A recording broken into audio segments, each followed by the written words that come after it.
बच्चों, आज हम 7वीं क्लास का जो आपका 13वां पाठ है अमृतम संस्कृतम, उस पाठ के जो अभ्यास के प्रश्न हैं उनको करेंगे।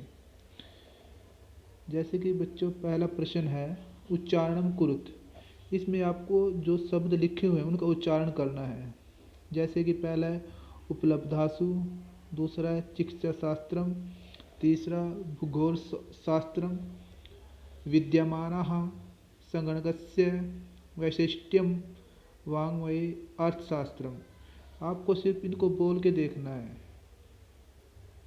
क्वेश्चन नंबर 2 कहता है प्रश्नानाम एक पदेन उत्तराणि लिखत। प्रश्नों को आपको जो प्रश्न दिए गए एक पद में आपको उनका उत्तर देना है। जैसे कि पहला प्रश्न है का भाषा प्राचीनतमा। कौन सी भाषा प्राचीन मानी जाती है? किसको प्राचीन भाषा कहते हैं? किसे माना जाता है बच्चों प्राचीन भाषा? संस्कृत भाषा को प्राचीन भाषा कहा जाता है। दूसरा है ख शून्य से प्रतिपादनम कहा क्रोध। शून्य का प्रतिपादन किसने किया था? शून्य की खोज किसने की थी? तो बच्चों, ये इसका आपका आंसर होगा आर्यभट्ट। आर्यभट्ट ने शून्य का प्रतिपादन किया था। अगला है ग कौटिल्येन रचितम शास्त्रम किम। आचार्य कौटिल्य ने किस शास्त्र की रचना की थी? उन्होंने कौन सा शास्त्र लिखा था? उन्होंने बच्चों लिखा था आर्य अर्थशास्त्रम। उन्होंने अर्थशास्त्र की रचना की थी। अगला क्वेश्चन है इसी में घ कस्याः भाषायाः काव्य सौंदर्यम अनुपमम। किस भाषा का जो काव्य सौंदर्य है वो बहुत ही अनुपम है, सुंदर है? तो बच्चों, संस्कृत भाषा का जो काव्य सौंदर्य है वो बहुत ही अद्वितीय है, अनुपम, बहुत सुंदर है। संस्कृत भाषा का जो काव्य सौंदर्य है वो बहुत ही सुंदर है। आगे वाला क्वेश्चन काह अभ्युदयाय प्रेरयन्ति। आपको कौन कल्याण के लिए प्रेरित करती हैं? तो सुक्तयः, जो सुक्तियाँ होती हैं वो अब कल्याण के लिए प्रेरित करती हैं। अगला क्वेश्चन है आपका क्वेश्चन नंबर 3। अतः प्रश्नानाम उत्तराणि एक वाक्य लिखत। आपको प्रश्नों के उत्तर एक वाक्य में लिख रहे। एक लाइन में आपको जो प्रश्न दिए गए हैं उनके उत्तर लिखने हैं एक वाक्य में।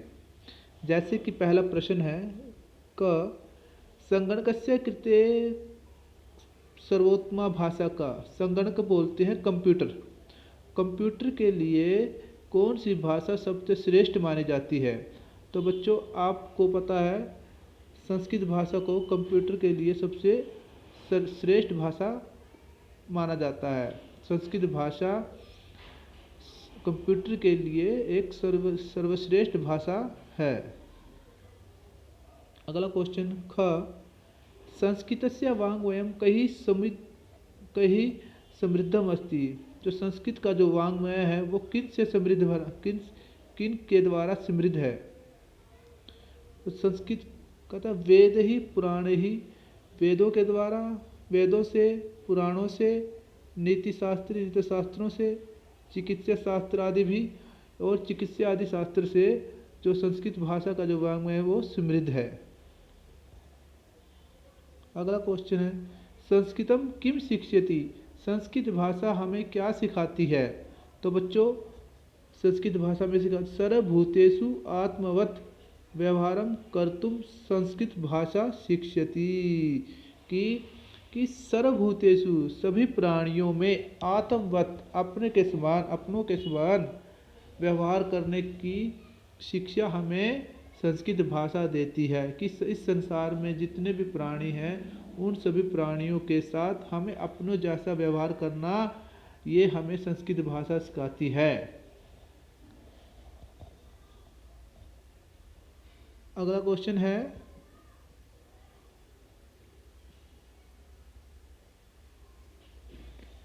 अस्माभिः संस्कृतं किमर्थं पठनीयम्?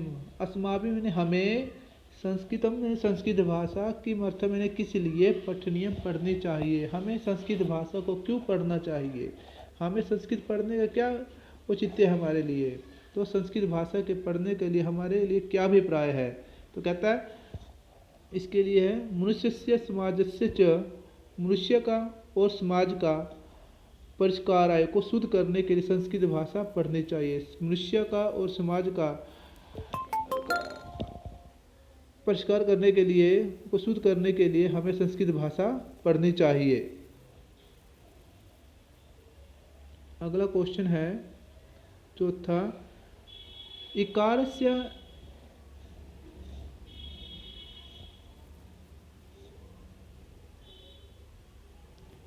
इकारस्य स्त्रीलिंग रूप शब्द रूपम अधिकृत्य रिक्त स्थानानि पूरयत।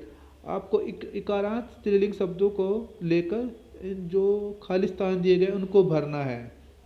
जैसे कि पहला दिया हुआ है गति ही, तो गति जो शब्द है वो स्त्रीलिंग है। गति ही प्रथम, गति ही गति गतेहा। तो बच्चों आपको मति दिया रखा है, मति में आपको खाली स्थान भरना है। मति ही यहाँ पर विसर्ग आएंगी, तो मति ही, मति बड़ी की मात्रा आ जाएगी, मति यहाँ। आगे है, अगला है बुद्धि शब्द आ रहा है, बुद्धि, बुद्धि, बुद्धि, बुद्धि, बुद्धि ही।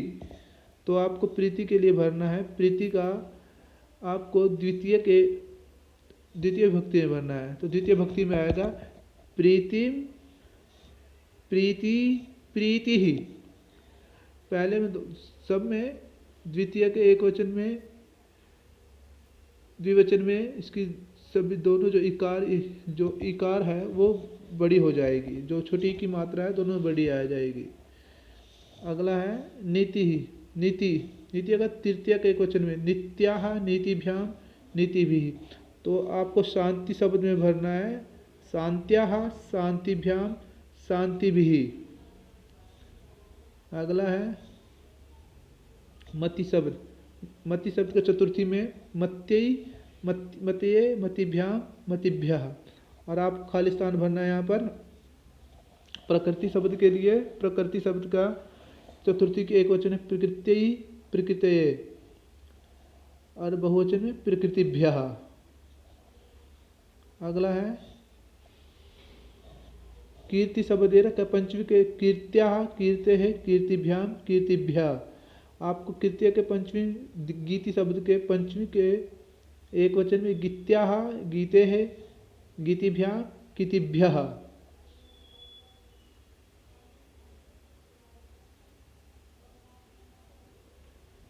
गीतिभ्यः। कृति सुक्ति ही, सुक्ति शब्द का षष्ठी के एक वचन सुक्ते है, सुक्त्याः सुक्त्योः सुक्ति नाम। और आपको कृति शब्द भरना है खाली स्थान में, कृते है कृत्यः कृत्योः कृति नाम।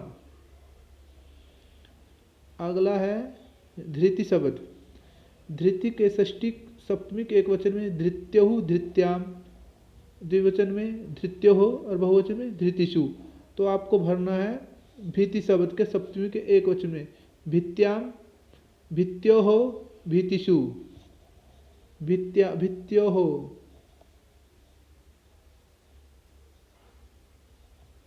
भित्योः।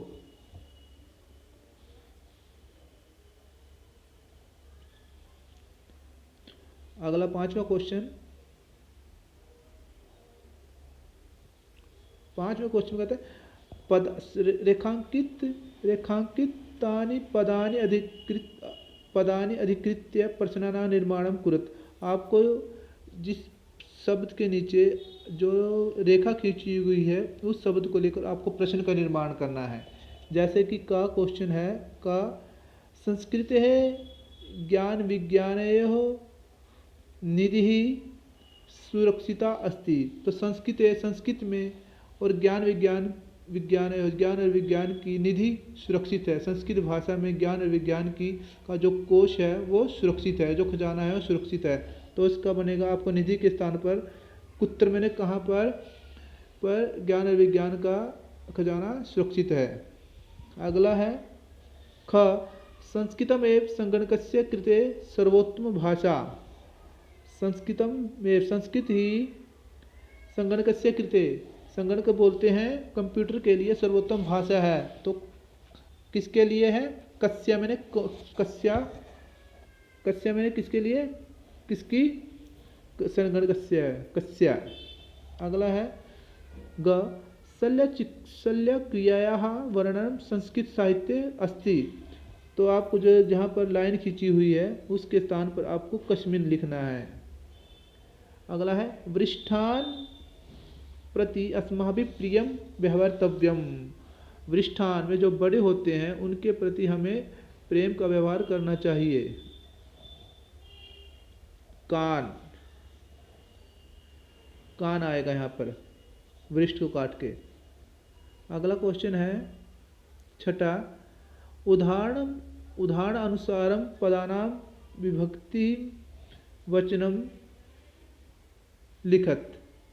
आपको शब्द दिए गए हैं तो आपको वहाँ पर विभक्ति लिखनी है, कौन सी विभक्ति है और कौन सा वचन है। जैसे कि संस्कृत है, षष्ठी, संस्कृति शब्द है, षष्ठी है, ये संस्कृत है शब्द है जो यहाँ षष्ठी में बनता है और एक वचन है। अगला है गति ही, गति दे रखा है तो प्रथमा विभक्ति का एक वचन रूप बनता है। गति ही शब्द जो प्रथमा विभक्ति का एक वचन होता है। अगला है नीतिम, नीतिम, नीतिम जो है द्वितीय का एक वचन रूप होता है। अगला है सुक्तया, सुक्तया जो शब्द है वो सुक्ति शब्द का प्रथमा विभक्ति बहुवचन रूप होता है। सुक्ति, सुक्तया, सुक्ति, सुक्ति ही, सुक्ति, सुक्तया। अगला है शांत्यः, शांत्यः शांति शब्द का तृतीय का एक वचन रूप बनता है। शांत्यः जो शब्द है वो तृतीय के एक वचन रूप में बनता है। अगला है प्रत्ययी, प्रीति शब्द जो प्रत्ययी शब्द है वो प्रत्ययी, ये जो चतुर्थी का एक वचन रूप बनता है।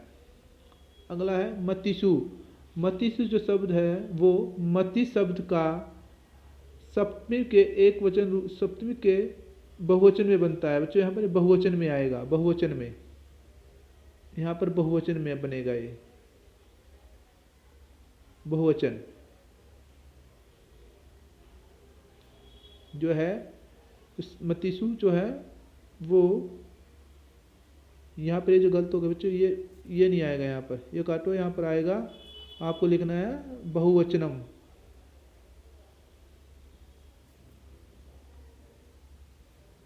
बहुवचन में रूप बनता है, सप्तमी का बहुवचन, सप्तमी के बहुवचन रूप में बनता है मतिषु। अगला क्वेश्चन है यथा योग्यम संयोज्य लिखित। आपको का और ख दो दिए हुए हैं तो आपको सही इनको आपस में जोड़कर लिखना है। जैसे कि पहला क्वेश्चन है कौटिल्यन, कौटिल्य बेटा इसमें आपको इस साइड का और खा का मिलान करना है आपस में। कौटिल्यन, कौटिल्य बोलते हैं बेटा, कौटिल्य ने क्या लिखा था? अर्थशास्त्रम। कौटिल्य के द्वारा क्या लिखा गया है? अर्थशास्त्रम। तो इसका आंसर होगा कौटिल्यन। कौटिल्य के द्वारा, कौटिल्य जो है एक अर्थशास्त्री हुए, उन्होंने अर्थशास्त्र लिखा है। चिकित्सा शास्त्रम, जो चिकित्सा शास्त्र किसने लिखा बच्चों? ये है बच्चों, इसका आंसर होगा चरक सुश्रुतयो योगदानम। चिकित्सा शास्त्र में चरक, आचार्य चरक का और सुश्रुत का योगदान है। अगला है क्वेश्चन शून्य से आविष्कार करता। शून्य का आविष्कार करता कौन है बच्चों? आर्यभट्ट ने। आर्यभट्ट ने शून्य का आविष्कार किया था। अगला है संस्कृतम। संस्कृत में ज्ञान विज्ञान पोषकम, ज्ञान और विज्ञान का पोषक कौन करता है? संस्कृत भाषा, संस्कृत। अगला है सुक्तयः। सुक्तियाँ, जो सुक्तियाँ होती हैं वो क्या करती हैं? अभ्युदयाय प्रेरयन्ति, वो हमें कल्याण के लिए प्रेरित करती है कि हमें एक दूसरे का कल्याण करना चाहिए, हमें किसी प्रकार की किसी से ईर्ष्या नहीं करनी चाहिए। तो बच्चों कौटिल्यन का अर्थ होगा, कौटिल्यन का का मिलान होगा अर्थशास्त्र के साथ, अर्थशास्त्रम रचितम। चिकित्सा शास्त्रम का होगा, चिकित्सा शास्त्र का अर्थ चरक सुश्रुतेह योगदानम। शून्य से आविष्कार करता आर्यभट्ट। संस्कृतम ज्ञान विज्ञान पोषकम सुक्तय ज्ञान विज्ञान पोषकम। और संस्कृतम ज्ञान विज्ञान पोषकम और सुक्तय अभ्युदय प्रेरयन्ति। इस प्रकार से बेटे जो आपके बच्चों आपके जो 7 प्रश्न थे वो पूरे हो गए हैं। ठीक है।